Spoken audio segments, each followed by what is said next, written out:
nome é Cecília Laval, tenho licenciatura em música com habilitação em canto, tenho 30 anos. Sou preparadora vocal, trabalho com canto, tenho uma banda chamada Toca S.A. A música é o meu prazer, a minha diversão, o meu trabalho. Meu nome é Johnny Laudelino da Silva, tenho 30 anos e sou contador. Eu gosto de escrever, eu me identifico muito na literatura, gosto de mexer com as palavras, fazer jogos de palavras. Final de semana não dispenso futebol de domingo de manhã com os meus amigos. Eu tenho psoríase. Eu tenho vitiligo.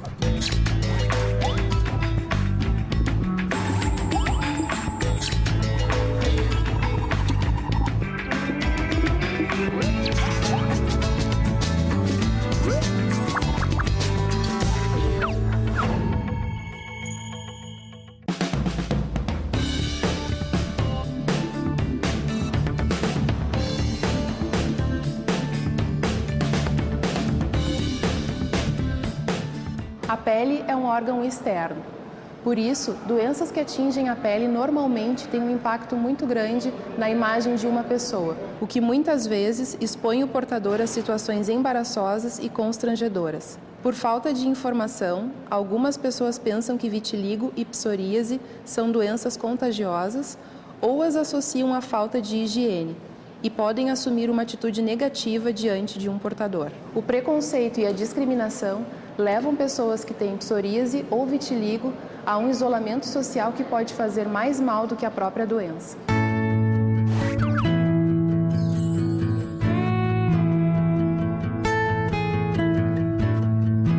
A pele tem várias funções, né? Então, a começar por reter os líquidos no corpo, impedir a passagem de água, proteção mecânica, por exemplo, contra traumas. A pele tem uma certa elasticidade, isso confere uma certa proteção. Proteção contra infecções. E uma outra função também muito importante, que a gente não pode esquecer, é a regulação da temperatura corporal. As doenças crônicas mais conhecidas da pele são o vitiligo, a psoríase, a dermatite seborreica.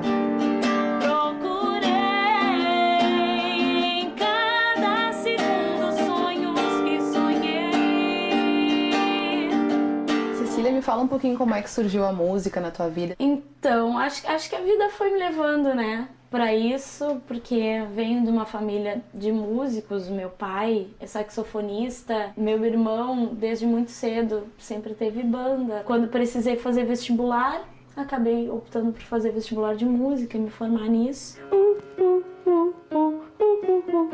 Psoríase eu tenho. Parece normal e é. Eu, como portadora deste mal, que é mais comum do que se pensa, gostaria de dividir um pouco do que eu conheço sobre essa coisinha chata que coça, mas em geral não dói e incomoda muito mais ao espelho do que a saúde. Que idade tu tinha quando começaram a aparecer as lesões de pele? Eu tinha 12 anos. Na época, meus pais não sabiam o que era, então a gente procurou um dermatologista, que fez o diagnóstico na mesma hora, assim, no mesmo momento.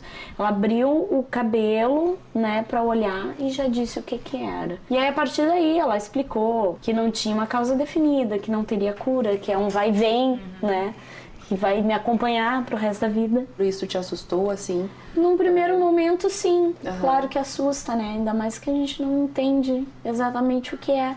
Mas, por fim, depois de conhecer e saber que não era nada demais, inclusive o meu tipo de psoríase é um tipo comum e não é tão grave assim. A psoríase, ela era confundida com a hanseníase, que é uma doença infecto-contagiosa, né? Hoje a gente sabe que não existe essa possibilidade de contaminação com a psoríase, enfim. Mas as pessoas ainda têm muito preconceito com as lesões de pele em geral.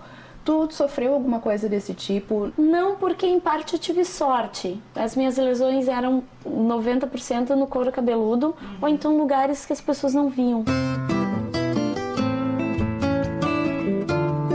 A psoríase é uma doença que provoca escamas vermelhas dentro das placas avermelhadas e no couro cabeludo simula uma caspa, na unha simula uma micose na unha, no corpo simula uma alergia ou um eczema. E a psoríase também, em 30% das pessoas, pode dar nas articulações, chamada psoríase artropática ou artrite psoriática. Ela tem uma causa genética, então esse indivíduo vai ter em algum momento da vida uma agressão ao sistema imunológico dele. E a partir desse momento vão aparecer lesões vermelhas semelhantes a um eczema. A pele normalmente se renova em um ciclo de 28 dias. Quando sofre uma lesão, o ciclo é acelerado para que as células lesionadas sejam substituídas. No caso da psoríase, sem que a pele tenha sofrido qualquer lesão, esse ciclo é superacelerado, podendo alcançar 3 a 4 dias. As novas células não estão suficientemente amadurecidas e se acumulam na superfície, formando escamas e posterior descamação.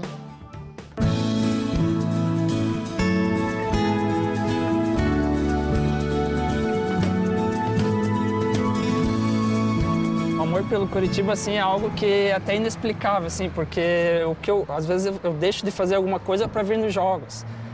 Tem um almoço, Dia das Mães, eu estava aqui na final do Campeonato Paranaense. Eu falei, não, eu tenho que ir no jogo, não tem como perder. O torcedor sempre junto com o time, seja no momento ruim, no momento bom. Dá para fazer um paralelo com a própria história de vida, assim. Passa por momentos difíceis, às vezes está caído, todo mundo acha que não vai se levantar e no fim acaba se levantando, dando a volta por cima. Quando que você se deu conta que tinha vitiligo? Foi no início da escola, com 6, 7 anos, que daí eu percebi que já me olhava de uma maneira diferente. Quando tu entrou na escola ali com 6, 7 anos, chegou a mudar alguma coisa? De ter mais ao redor dos olhos? Tinha a pele um pouco mais morena e começou a ficar um pouco mais branco ao redor dos olhos, na boca, que então começou, né, bem nessa época. Daí eles começaram a notar mais, a falar mais, a brincar mais, falando que você é diferente e tal. Então daí você acaba absorvendo mais essa parte ruim, assim, né, dessa convivência na escola. Você nota alguma limitação que o vitiligo te dá? Talvez de buscar algumas coisas. Por exemplo, você vai numa entrevista de emprego, querendo ou não, acaba contando muito, entre aspas, a aparência, né? Então, eu já passei por isso, eu já sei que muitas vezes você não é pretendido pelas empresas porque tem uma doença que as pessoas nem sabem o que é. Tem mais, digamos assim, no convívio social, né? Que traz, não diria uma limitação, mas traz uma dificuldade maior nesse convívio social. O vitiligo é uma doença que tem uma causa autoimune, ou seria, né, de etiologia que a gente chama autoimune, caracterizada por manchas na pele onde não há pigmentação da pele. Então são manchas brancas, extremamente claras, né? E áreas preferenciais são a face, região genital, região perianal, mãos, axilas e virilhas. Existem algumas áreas, então, que são preferenciais para o vitiligo clássico. E é muito comum, então, periorificial ao redor dos olhos, ao redor da boca. E são áreas que a gente diz que acaba tendo, digamos, o aspecto, o estigma, né, do vitiligo, principalmente em pessoas de pele mais escura. Os melanócitos são as células responsáveis pela produção de melanina, que dá cor à pele. Em pessoas com vitiligo, o sistema imunológico identifica os melanócitos como células estranhas que devem ser destruídas. As áreas afetadas tornam-se despigmentadas, o que corresponde ao aparecimento de manchas brancas na pele. Uma estrada vã, água já acabou. Quando você vem. O agente causador, na verdade, é multifatorial, não existe um único fator. Mas algumas pessoas notam alguns desencadeantes. Tu notou alguma coisa assim que piorava mais, que fazia com que as lesões, depois de estarem melhores com o tratamento, que elas voltassem, por exemplo? Existem 2 fatores principais, no meu caso, né, que fazem com que eu tenha as lesões. É o estresse, isso é pontual, assim. Eu entrar em um momento da minha vida, uma troca de emprego, alguma coisa assim, vai aparecer. É fatal. e o uso do corticoide quando eu tenho os problemas de rinite alérgica, que aí eu sou obrigada a usar o corticoide para amenizar. E aí o que acontece? Ele some com a mancha, 2 semanas depois de eu terminar o tratamento, volta muito mais forte. Eu tinha uma mancha muito grande aqui na testa. Aquilo me incomodou um pouco, aquela mancha em especial, porque ela não ia embora. Eu fiz o tratamento e ela não sumia. Nesse período eu estava um pouco irritada com a doença, digamos assim, e isso fez com que não curasse. Ainda tem esse fator.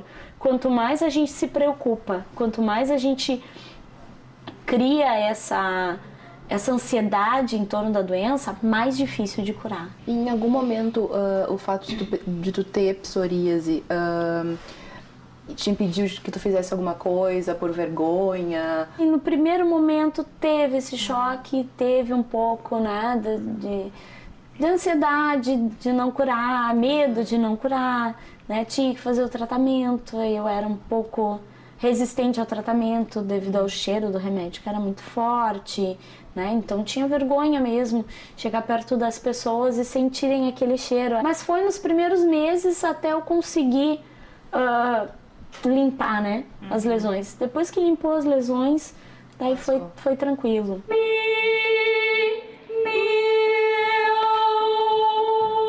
É muito importante prestar atenção nos fatores desencadeantes da psoríase. O mais comum são infecções, tanto na garganta, no ouvido, uma sinusite, infecções urinárias, a candidíase vaginal e as viroses. O segundo fator desencadeante importante é mexer na pele. Eu até uso o termo aqui no meu consultório, coçou, dançou. O terceiro fator desencadeante são medicamentos, e o medicamento mais perigoso para a psoríase é o corticoide. Se a pessoa com psoríase tomar uma injeção de corticoide ou comprimido, corre o risco de até ter a psoríase em 100% do corpo, alastrar, agravar a psoríase. E remédios também para pressão, que são chamados beta-bloqueadores, alguns antidepressivos e remédio para dor articular. Quando eu era adolescente eu não cuidava não, né? Dependia muito da mãe me lembrar, mas aí depois não, depois eu passei a cuidar por mim mesma, né?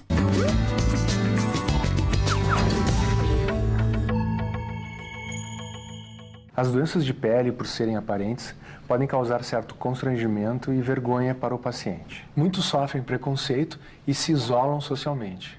O que todos precisam saber é que vitiligo e psoríase não são contagiosos.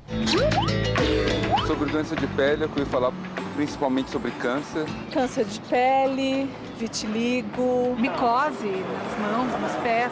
Eu não sei o que é psoríase. Psoríase é uma doença que dá uma irritação na pele, dá coceira, dá manchas. Vitiligo também não sei. É uma doença que clareia a pele. Tem umas manchas brancas na pele, perde a sensibilidade na região da pele. Eu perguntaria como a gente pode evitar essas doenças de pele. As principais causas da psoríase. Vitiligo, eu perguntaria se é hereditário. Pessoas que têm psoríase e vitiligo, elas devem lidar com esse preconceito entendendo, em primeiro lugar, que as pessoas não fazem por mal, elas não têm informação, elas se assustam, então elas se recolhem. E de outra forma, buscar também ter clareza de o que é a psoríase, o que acontece no seu corpo para ter, o que acontece no seu corpo para ter vitiligo, para que elas possam informar também para as outras pessoas. Quer dizer, elas bem informadas, elas vão poder passar isso. Quando elas se sentem muito prejudicadas, buscar um apoio psicológico, grupos com pacientes também, com outros que tenham psoríase e vitiligo. Para quê? Para que um vá podendo auxiliar o outro, um fortalecer o outro. Fenômenos emocionais como o estresse são frequentemente relacionados com o agravamento da psoríase e do vitiligo. Evitar o estresse e o desgaste emocional não é tarefa fácil. A ajuda de um profissional pode ser muito útil. Além disso, a interação com outras pessoas que sofrem da mesma doença, através de grupos ou associações, pode ser muito positiva para a compreensão e o controle da doença. O preconceito social é fator determinante no aparecimento e no aumento das manchas. Às vezes, quem carrega em si o peso das manchas brancas creio também que carrega marcas. Quando é que tu começou a fazer esses blogs? Eu publico aqui os artigos desde outubro de 2009, né? É uma forma de você se aproximar das pessoas também, né? Desce aqui um pouquinho. Ó, o portador de vitiligo que vive em constante processo de preconceito e autoexclusão sente às vezes uma alegria triste. A autoexclusão que eu me refiro é, por exemplo, assim, às vezes as pessoas estão um convívio ali de pessoas, entre aspas, sem vitiligo. E você mesmo acaba ficando mais... prefere ficar de lado, assim. Como é que você descobriu que ele tinha vitiligo? Na verdade, eu nem sabia que vitiligo existia, né? Daí surgiu uma manchinha no peito dele, ele tinha 1 ano e meio. Ele veio no dermatologista e daí ele me explicou o que era vitiligo. Você ficou mais preocupada ou ficou mais aliviada? Aliviada, assim, por não ser uma doença, assim, de repente fosse um câncer, né? Mas preocupada eu fiquei mesmo, porque ele era um bebê, né? Ele estava se desenvolvendo. Quando eu via a discriminação, me machucava, né? Acredito que nele também. E na adolescência, né? Que daí ele se fechou, ele se afastou dos amigos. Então isso eu, como mãe, fiquei muito preocupada, né? Hoje eu me sinto assim feliz porque meu filho superou tudo isso, né? Na formatura daí tem as fotos ali do meu discurso também, que daí eu fui o orador da turma e também fiz a homenagem aos amigos, né? Que tratamentos que você já fez? Já fiz vários, assim, desde o início eu já fiz tratamento com remédio de Cuba, tratamento à base de placenta humana, cremes, psoralenos. Tu nota que as manchas estão mudando ou tu tem medo que elas cresçam? Eu tô fazendo um tratamento agora à base de tacrolimus, né? Que é um creme que visa reativar a produção da melanina. Na região que eu uso mais no pescoço, nos olhos, na região da face, ele tem dado resultado assim, ele tem, além de estagnado, ele tem diminuído também sensivelmente. Existem vários tratamentos disponíveis para o vitiligo. Tratamentos locais, tratamentos onde também a gente vai usar medicações sistêmicas, onde o paciente vai ingerir uma medicação e depois vai se expor a fototerapia, por exemplo, que é um dos melhores tratamentos, se não o melhor. Mas nós podemos usar medicações como corticoides tópicos, imunossupressores tópicos. Então, vai depender o tratamento da extensão do vitiligo, da disponibilidade do paciente de fazer o tratamento.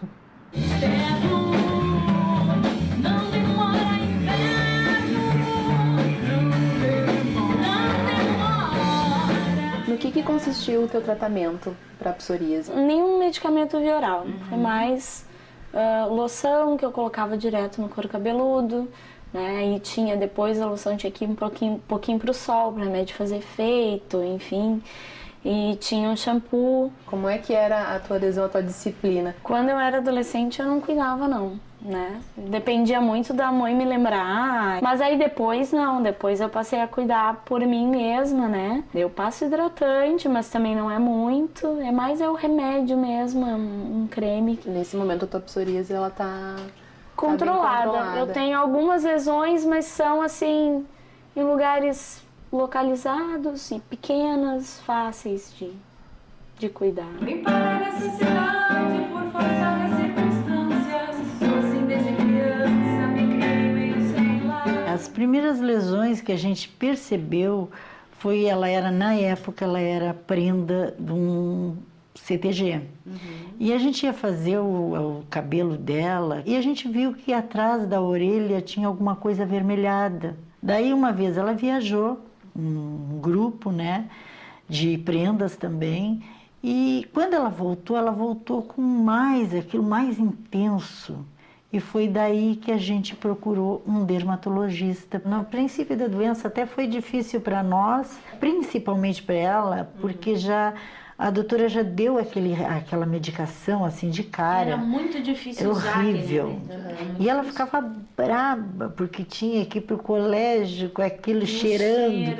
Tinha um cheiro muito, muito ativo, muito forte. A senhora notou assim que alguma coisa ela deixava de fazer por causa da psoríase ou do tratamento da psoríase?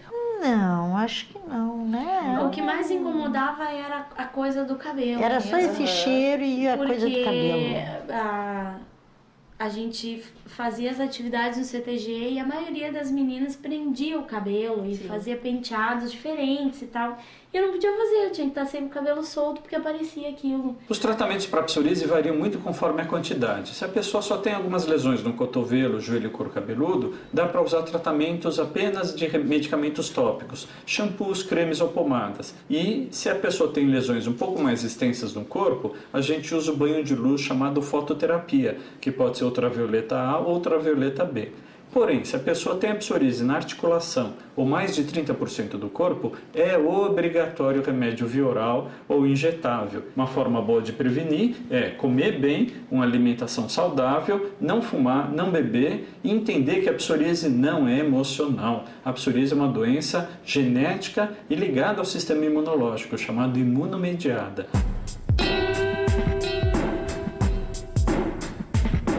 Para manter a saúde, que tipo de coisas que tu costuma fazer?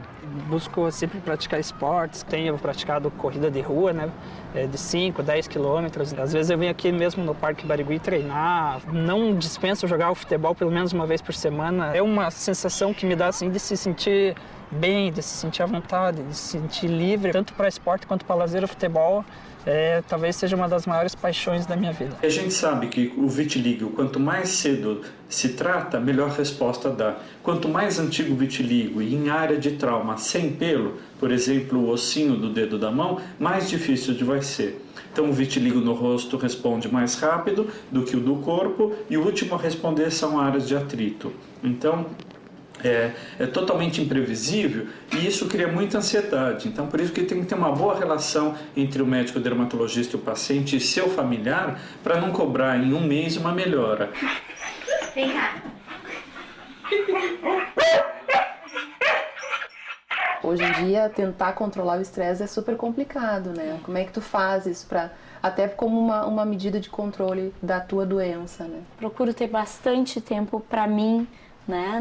Não pegar mais atividades do que aquilo que eu posso suportar, mas assim, eu tenho os meus escapes, né? Eu tenho a minha cadela, a Rúquia, que é um escape para mim. Quando eu sinto que eu tô ficando muito ansiosa, eu saio para passear, eu dou uma volta. Estudar música para mim é um escape. Quando eu preciso relaxar, eu acabo cantando alguma coisa, pego o violão, toco alguma coisa, isso me ajuda também.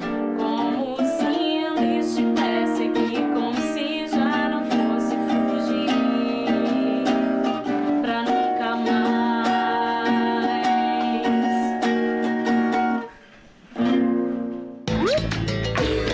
A psoríase e o vitiligo são doenças contagiosas? Nem a psoríase, que descama, nem o vitiligo, que é uma mancha clara, são doenças contagiosas e as pessoas podem frequentar locais públicos. Psoríase tem cura? Não tem cura, mas tem controle absoluto à psoríase dentro dos tratamentos que a gente tem. Vitiligo tem cura? O vitiligo não tem cura, mas tem controle um pouco mais demorado, mas tem controle sim. Pessoas com psoríase ou vitiligo terão filhos com a doença? A psoríase e o vitiligo têm uma questão parecida, só vai haver a herança em 30% das pessoas. Então não dá para prever e não vai ter um exame para saber se o filho de um paciente vai ter ou não. Psoríase e vitiligo são doenças emocionais? A psoríase não é uma doença emocional, é uma doença inflamatória imunomediada. O vitiligo é autoimune, mas o vitiligo tem um componente emocional mais importante que a doença psoríase.